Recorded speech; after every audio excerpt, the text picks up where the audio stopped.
First of all, let me say this. Please do not share this video. Don't share this video. Just watch and go. This is a story about a shift I took. We started so well, like really, really well, but ended up to be my worst night shift ever. Guys, it's been years and I still have sleepless nights due to this shift, and I learned a lot from that shift. Guys, come with me. I'm going to get fuel for my car. I'll share the story as we go. Everything I say is alleged. It is alleged. Don't quote me on that. If you don't know what alleged means it's been declared, but it's not proven. There's no evidence of what I'm about to say. Should I say it or not? Should I say it or not? Should I say it or not? Holy Mary, Mother of God. Do I say this or not? Blue lorry, yellow lorry, blue, yellow lorry.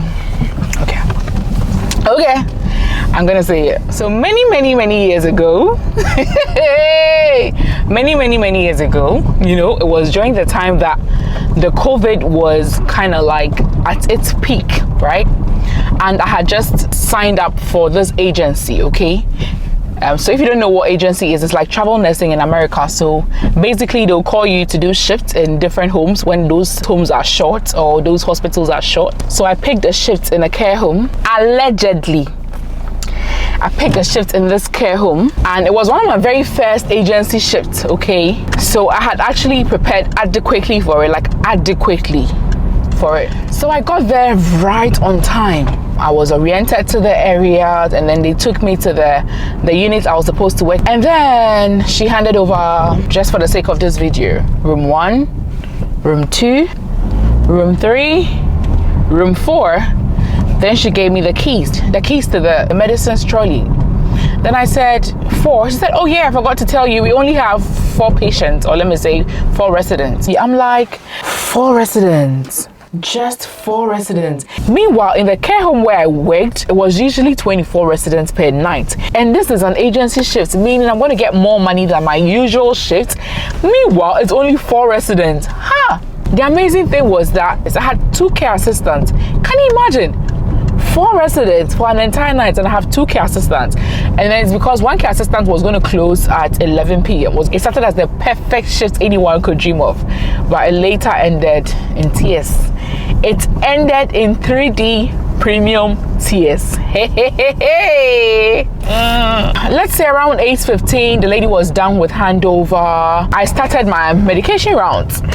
There was one resident that was only on PRN paracetamol, and when I asked her, she said she's not in any pain, she doesn't need it. So that means I literally had just 3 people to give medications to. I'm like, what a shift. So let me pack here, because the story is about to get juicy. By the way, this hair I'm wearing is from NaturalGirl Wigs, okay? And they are sponsoring today's video. I love this hair company, or this wig company, guys.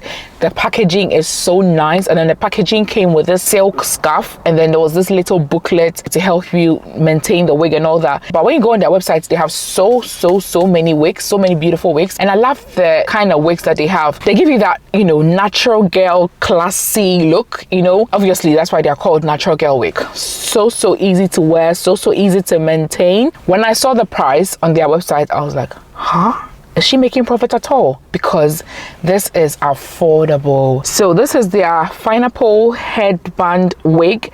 It's a full coily headband wig, and it's only 4 inches, and it's very easy to wear and easy to maintain. They have the headband in blue, and then they have it in black as well. The styling is easy. This one, whenever you are in a hurry, you can just wear it. You don't need glue, you don't need to style any edges. It's simple and classy and so nice. And like I said, it gives you that natural girl, classic girl. If you like the look of this wig, I think it's really nice. You know, you can order with the link below in the description. And then guys, when you use the link to order, and then you use the promo code NANEL, you get 10% off your order. The thing is already cheap, and then you're also being given 10% off. Can you imagine?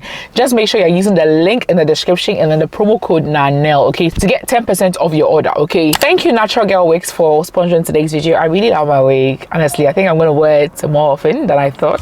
I'm a natural girl, yeah. Na, na, na, na. Hey, na, na, na, na. I took my time. Obviously, I have all the time in the world. I took my time and I gave my medication. When I finished with my medication rounds, obviously for 3 people, somebody could have used just like 5 minutes or so. By 8:45, I was done with my medication rounds.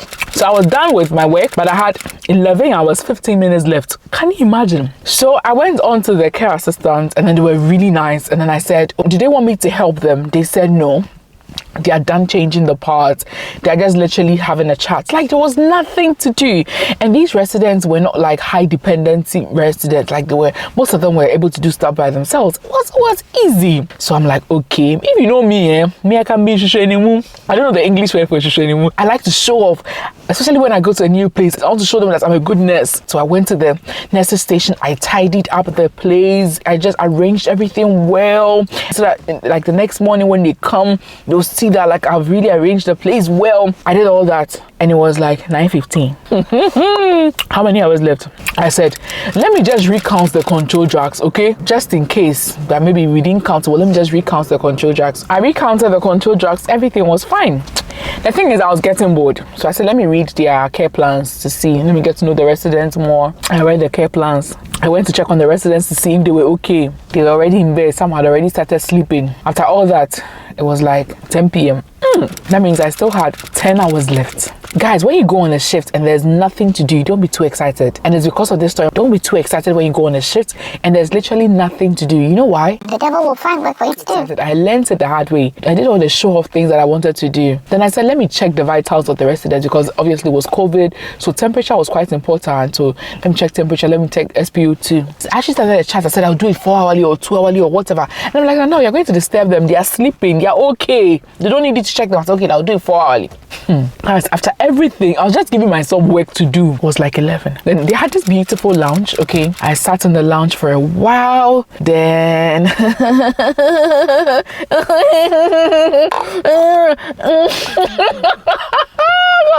then I was beginning to go. I was beginning to doze off. So I quickly woke myself up. I went to the kitchen. I made myself a cup of coffee.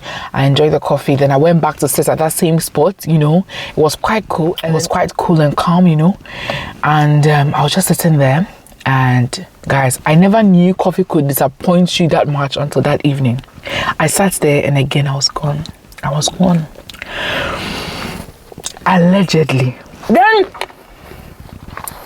after God knows how long, I came back to my senses. I went to check on the girl. I'm like, let me help you change the part. She said, they're all assistants of one. I'm like, no, let me do it. You know? Honestly, she had already changed the parts. Like, there was nobody that was wet. So I checked the part. Even if you have 1 drop of urine, I'll still change you. Because I wanted something to do. I wanted to keep myself busy. And I didn't want to be on my phone. So I'm like, let me go and sit at that corner again. I went to that corner, I was watching TV, there was a TV there, I was watching the TV, and I was gone again. Allegedly. So when it was morning, I think in between, we went to reposition the residents, we went to change their parts, there was literally nothing to do. There was nobody on morning medication. I had checked, I had done everything. I had recounted the leftover of the medication, I had recounted the control drugs, I had cleaned the nurse's station, I had cleaned the treatment room. I had checked vital signs 4 hourly when I was not even supposed to. I had changed parts, I had repositioned. There was literally nothing to do. That's why I said that the devil will find work for you to do. And he did. He found work for me to do, guys. The next morning around 6, it was time for us to do pad change again. And I went to assist the girl to do pad change. But there was literally nothing to do, like I said. So I went back to the lounge, the same spot I had seated all night. And guess what I found? Right across where I was seated was a camera. I only discovered it at 6:30 that morning. 6:30 that morning, guys. Just like that, facing the sack spot I had sat the whole night. Just like that. Allegedly, my heart. I started getting palpitations, guys. I nearly had heart attack, stroke, and jaundice all at once.